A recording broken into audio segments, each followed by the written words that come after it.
Estamos tan acostumbrados a la tecnología que muy difícilmente podemos pensar nuestras vidas sin ella. Imaginemos, por ejemplo, cómo sería nuestro mundo sin los aparatos electrónicos, sin las comunicaciones, sin la producción industrial a gran escala de alimentos, muebles y hasta de ropa. Pues así sería nuestro mundo, muy similar a este, a no ser porque hace aproximadamente 300 años se forjó una revolución muy peculiar en las matemáticas. Fue tan peculiar que solamente hizo falta la existencia de esto. A esa revolución en las matemáticas les llamamos el cálculo. Y cuando digo cálculo no me refiero a lo que dicen algunas personas de vamos a hacer unos cálculos. No, el cálculo es una de las ramas más fascinantes de las matemáticas. Y debemos su existencia a dos grandes pensadores, Isaac Newton y Wilhelm Leibniz, quienes a finales del siglo XVII y cada quien por su parte lo descubrieron. Actualmente toda la tecnología depende del cálculo, pero lo que realmente preocupaba a Newton y Leibniz no era lo que tenían a su alrededor, sino más bien las cosas de allá arriba. Newton nació en 1643, unas cuantas décadas después de que el astrónomo alemán Johannes Kepler descubriera que las órbitas que recorren los planetas y cometas alrededor del Sol tienen la forma de una elipse, que barren áreas iguales en tiempos iguales, y que hay una relación precisa entre la distancia de un planeta al Sol y el tiempo en que tarda en dar una vuelta completa. Estos hallazgos eran sorprendentes, pero Kepler nunca pudo entender por qué los planetas se movían alrededor del Sol de esa manera. Newton tenía en mente una explicación de este fenómeno. Para ello partió de la idea de que los movimientos elípticos de los planetas dependen del mismo fenómeno que hace que las manzanas se caigan de los árboles: la gravedad.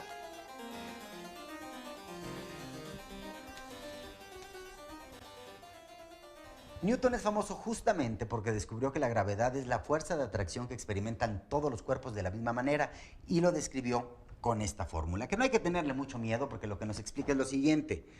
La fuerza de gravedad entre dos cuerpos, por ejemplo, la Tierra y el Sol, es proporcional al producto de sus masas. Esto quiere decir que entre más grandes sean estos cuerpos, mayor será la atracción que haya entre ellos. E inversamente proporcional al cuadrado de la distancia que hay entre ellos, lo que significa que entre mayor distancia hay entre estos cuerpos, la atracción entre ellos va a ser menor.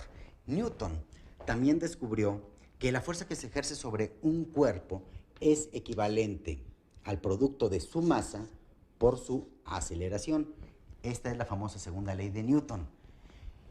Con toda esta fórmula, Newton estaba seguro que por ahí estaba el secreto de la órbita elíptica anteriormente descrita por Kepler.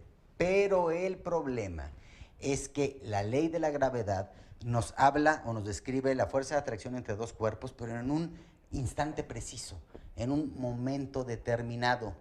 Y las órbitas elípticas son el resultado de algo que ocurre en un intervalo de tiempo más amplio. Digamos, por ejemplo, el que ocupa un planeta en darle una vuelta completa al Sol.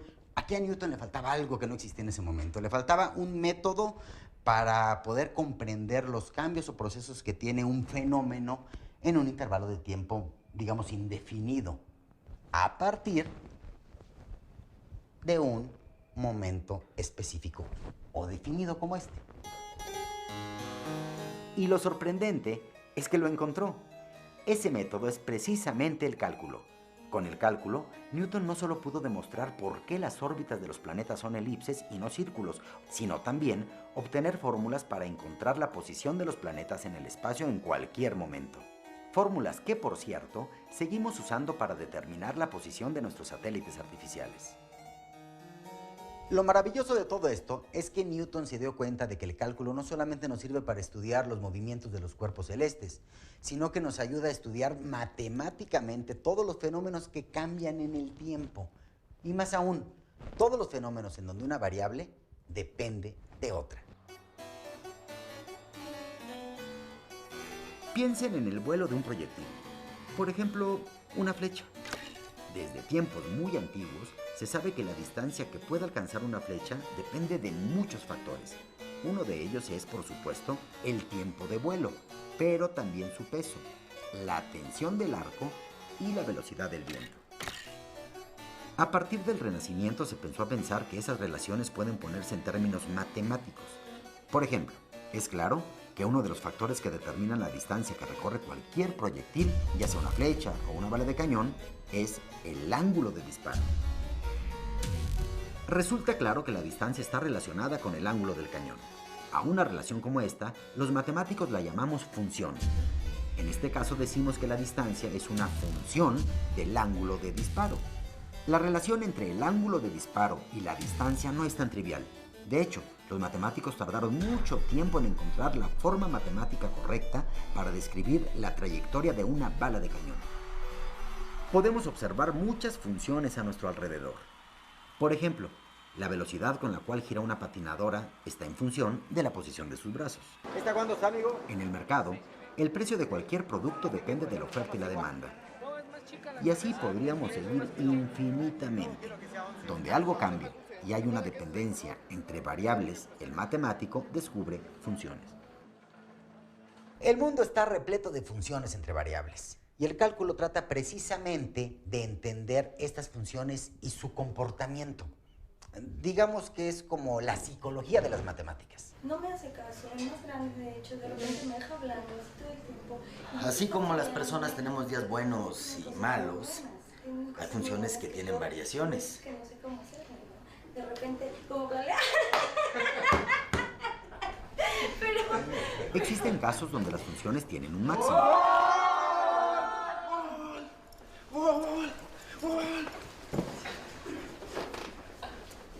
Y como a veces hay máximos, también hay mínimos. También existen funciones que sin importar nada, permanecen constantes. En fin, las funciones que encontramos en la naturaleza son tan variadas como el comportamiento de las personas. El cálculo es la herramienta que nos permite clasificarlas y entenderlas. Para entender cómo funcionan las herramientas del cálculo, conviene representar las funciones entre variables con gráficas. En una gráfica, el valor de una función se representa con una línea. Todos hemos visto una gráfica alguna vez. Esta, por ejemplo, representa la temperatura promedio del cuerpo durante el día. Esta, el crecimiento de la población mundial en el último siglo. Y esta, la temperatura promedio de la superficie terrestre desde 1864. Para hacer una gráfica necesitamos que una variable cambie en función de otra. Por ejemplo, un carro en movimiento. Un carro tiene que frenar, acelerar, cambiar de dirección y todo eso provoca continuos cambios. ¿Por qué no se suben a mi auto de prueba? Con este coche podemos hacer los movimientos básicos como acelerar y frenar sin problema. Usemos este vehículo para ver cómo se construye una gráfica. Graficaremos la distancia que recorre el coche en función del tiempo.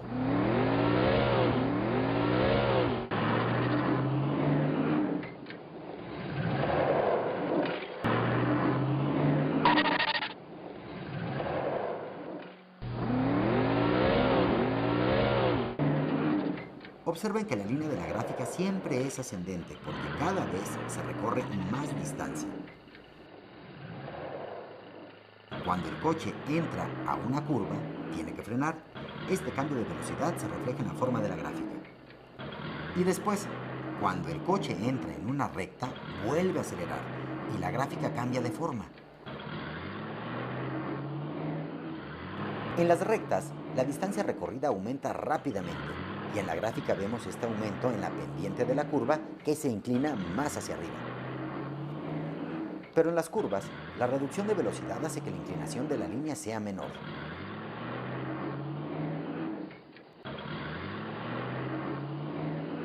Si bien esta gráfica nos sirve para definir la distancia recorrida en función del tiempo, la inclinación nos revela otro dato, la velocidad. Por ejemplo, aquí y aquí el auto va más rápido y aquí va más lento. Precisamente evaluar la inclinación de la curva en cada instante es para lo que sirve la herramienta fundamental del cálculo, la derivada. Podemos pensar que la derivada es una función que nos indica cómo cambia otra función. Por ejemplo, hemos descubierto que la velocidad del coche está representada por la inclinación de la gráfica de la distancia que recorre.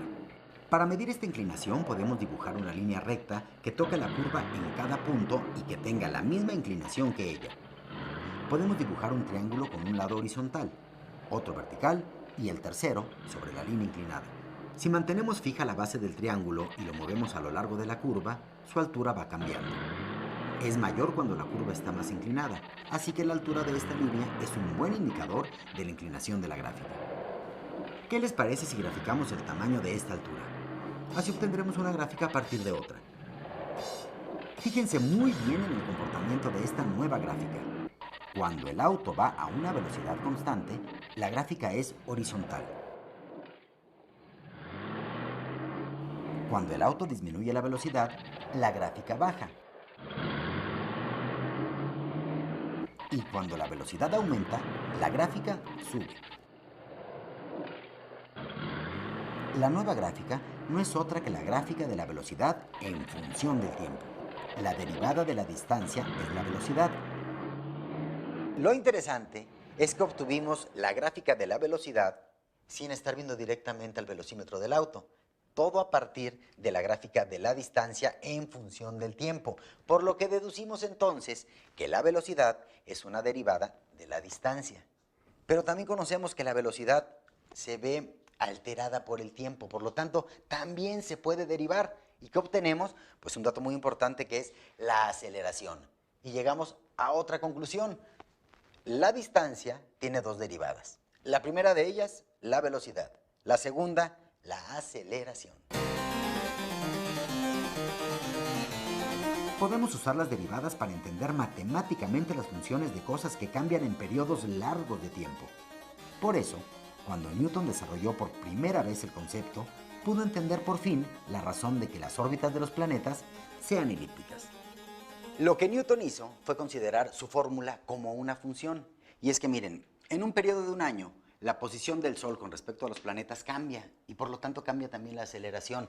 Los cuerpos celestes nunca mantienen la misma velocidad y esto es muy notorio en los cometas, que mientras están más cercanos al Sol, su aceleración es mayor y entre más lejanos, esta aceleración disminuye. Y es precisamente en esta relación entre la posición de la Tierra con respecto a su aceleración que Newton descubre el secreto de las órbitas elípticas. Lo que Newton hizo fue formalizar matemáticamente esta relación utilizando la derivada. Con la derivada, Newton pudo relacionar matemáticamente la posición de los planetas con su velocidad y su aceleración. La derivada le permitía, por ejemplo, obtener la velocidad del planeta conociendo solamente la gráfica de la posición. Pero necesitaba una herramienta que le permitiera realizar el proceso inverso, es decir, obtener la posición de un planeta a partir de su velocidad. Esa herramienta es, junto con la derivada, la otra parte fundamental del cálculo. La conocemos como integral. Desde afuera de un coche es fácil graficar la distancia que recorre, pero si uno está adentro, lo que tenemos más a la mano es el velocímetro. Así que lo más fácil, en este caso, no es graficar la distancia, sino la velocidad. ¿Cómo podemos conocer la distancia que recorre el auto? Conociendo solo su velocidad. Lo que necesitamos es encontrar algo en esta gráfica que nos permita realizar el proceso inverso a la derivación. Analicemos una gráfica sencilla de la velocidad. Por ejemplo, cuando vamos a una velocidad constante, es claro que la distancia recorrida aumenta proporcionalmente al tiempo. Si vamos a 60 km por hora, después de 2 horas, habremos recorrido 120 km en total. Estos 120 kilómetros los podemos visualizar como el área del rectángulo que se forma debajo de la curva de la gráfica. Esa relación se conserva aún cuando la velocidad varía. Siempre la distancia recorrida corresponde al área debajo de la curva. Así que si graficamos cómo crece esa área con el tiempo, obtendremos ni más ni menos la gráfica de la distancia recorrida.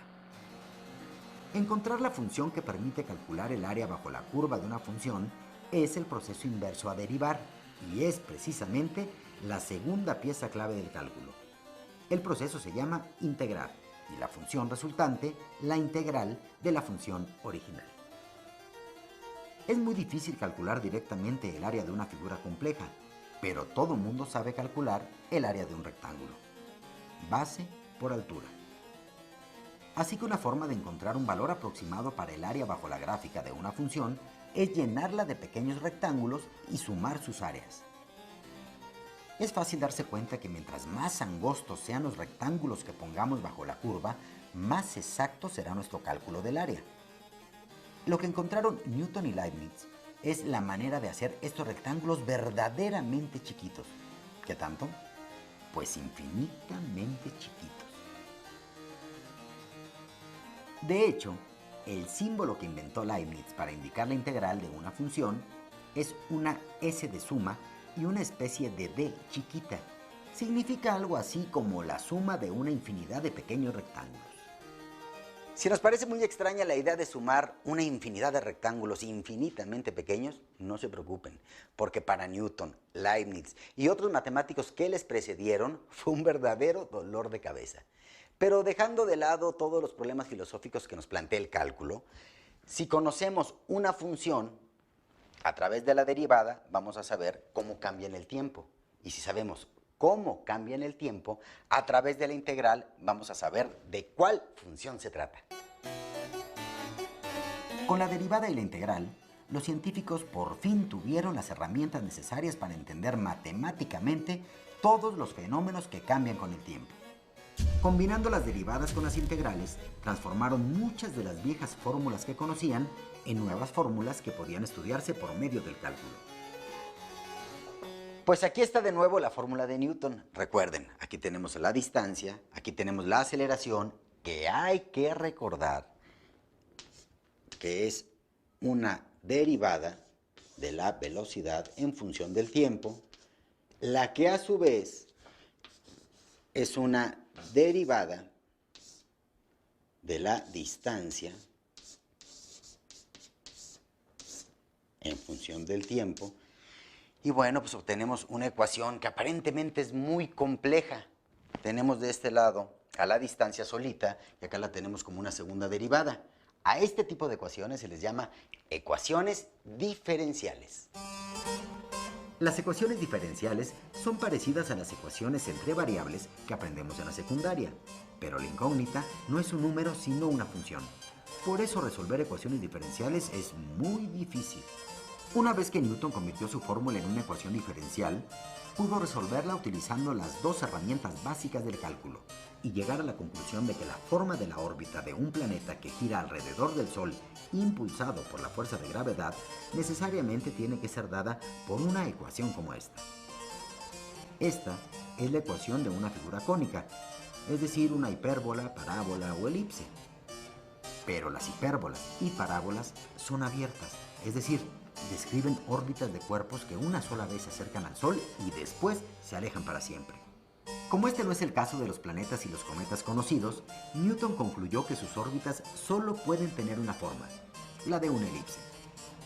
Este descubrimiento es sin duda uno de los logros más grandes de la civilización. Desde entonces, no se puede concebir al mundo sin el cálculo. La tecnología fue una de las actividades más beneficiadas con el nacimiento del cálculo. El cálculo permitió diseñar nuevas máquinas y edificar construcciones que nadie había imaginado. Hoy mismo, el cálculo es sin duda la herramienta matemática más importante de la industria. Todo lo que se produce a gran escala necesita cálculo. Desde la construcción de un gigantesco puente capaz de soportar grandes fuerzas durante muchos años, hasta el diseño de una sencilla lata de refresco, que tiene que almacenar la mayor cantidad de líquido gastando la menor cantidad de aluminio en su fabricación. ¿Se empiezan a dar cuenta por qué toda la producción industrial depende del cálculo? Como ya vimos, las latas de refresco, las sillas, los escritorios, los teléfonos, todo se diseña para maximizar algunas variables y minimizar otras, y para eso se aplican las derivadas.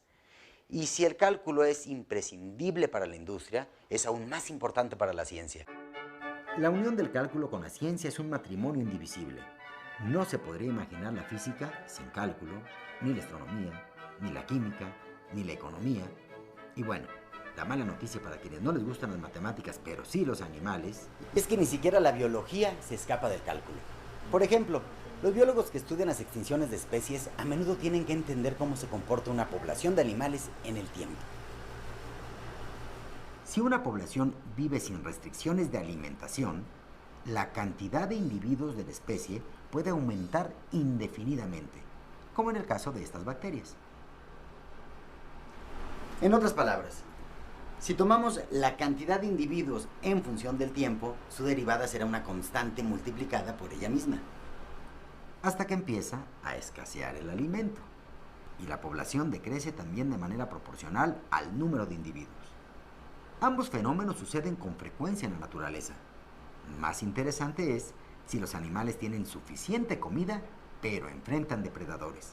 Por ejemplo, aquí vemos las poblaciones de conejos y coyotes que comparten un mismo hábitat. Primero, los coyotes se dan un atracón y los conejos disminuyen. Pero cuando quedan pocos conejos, los depredadores empiezan a su vez a desaparecer por falta de alimento, lo que permite que aumente la población de conejos, y así se sigue indefinidamente. Esta situación puede graficarse en un plano si aceptamos que ahora en una dirección se mide la cantidad de conejos y en la otra la de coyotes. La figura resultante describe el comportamiento del ecosistema de conejos y coyotes y puede modelarse con una ecuación matemática que, a diferencia de las ecuaciones comunes, incluye derivadas de las cantidades. Por lo tanto, lo que tenemos es una ecuación diferencial que se puede resolver con las herramientas del cálculo, la derivada y la integral. Resolviendo la ecuación diferencial, podemos saber cómo cambia la población de conejos y coyotes en el tiempo. Modelos como este, pero con muchas más variables, se utilizan para estudiar las poblaciones de especies en ecosistemas reales y para determinar las acciones que deben de tomarse para proteger a una especie particular de la extinción.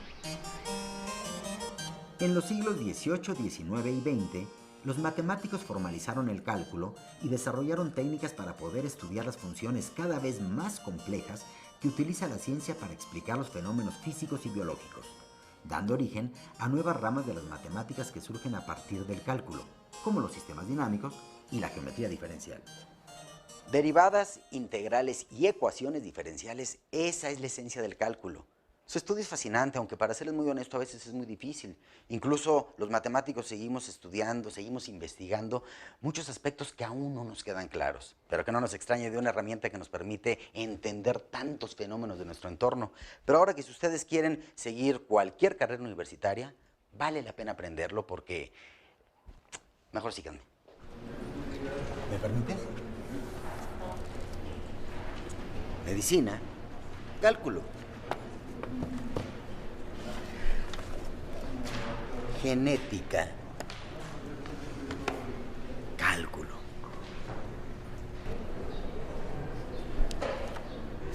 Astronomía, cálculo.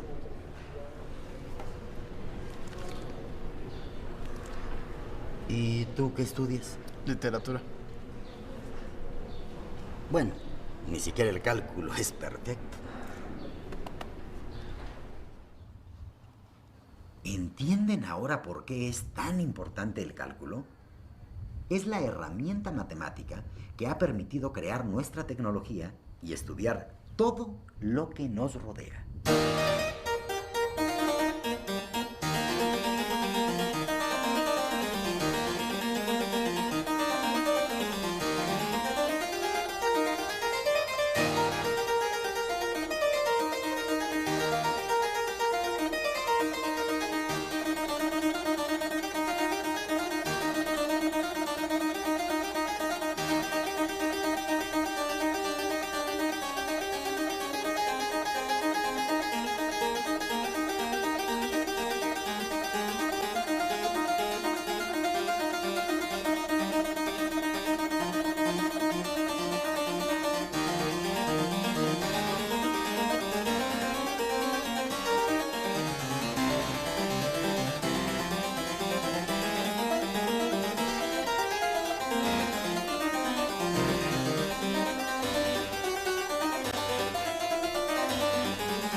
Gracias.